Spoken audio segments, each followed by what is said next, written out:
एक बार की बात है, हिमालय की एक शांत और पवित्र घाटी में एक साधक रहता था।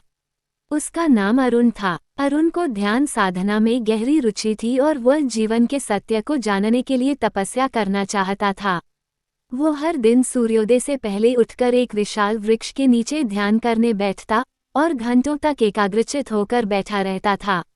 शुरुआत में अरुण का मन बहुत भटकता था। कभी अतीत की यादें उसे परेशान करती, तो कभी भविष्य की चिंता उसे बेचैन कर देती।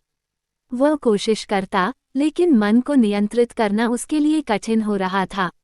उसके गुरु ने उसे समझाया, मन को वश में करने के लिए धैर्य और निरंतर अभ्यास की आवश्यकता होती है।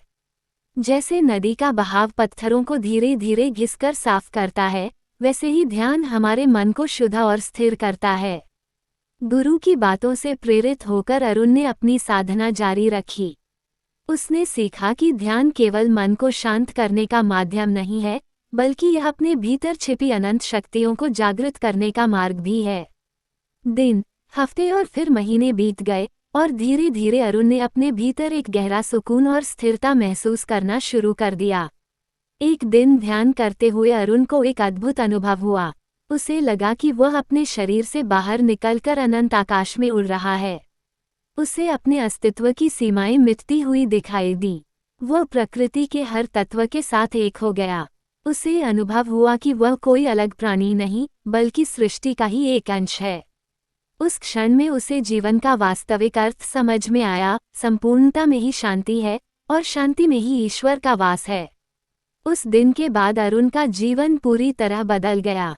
उसने अपने भीतर की शांति को प्राप्त कर लिया था और अब वो दूसरों को भी ध्यान साधना का मार्ग दिखाने लगा। उसके पास जो भी आता, वो उसे यही सिखाता कि जीवन की सच्ची खुशी बाहरी चीजों में नहीं, बल्कि हमारे भीतर छिपी चेतना में है। धीरे धीरे अरुण की ज्ञान की बातें पूरे क्षेत्र में फैल गईं और लोग दूर दूर से उसके पास ध्यान और शांति की तलाश में आने लगे। अरुण ने सिखाया कि ध्यान साधना केवल किसी एक व्यक्ति के लिए नहीं है, बल्कि यह हर इंसान का अधिकार है। जो इसे अपनाता है, वह अपने जीवन में सच्ची शांति और संतुष्टि प्राप्त कर सकता है।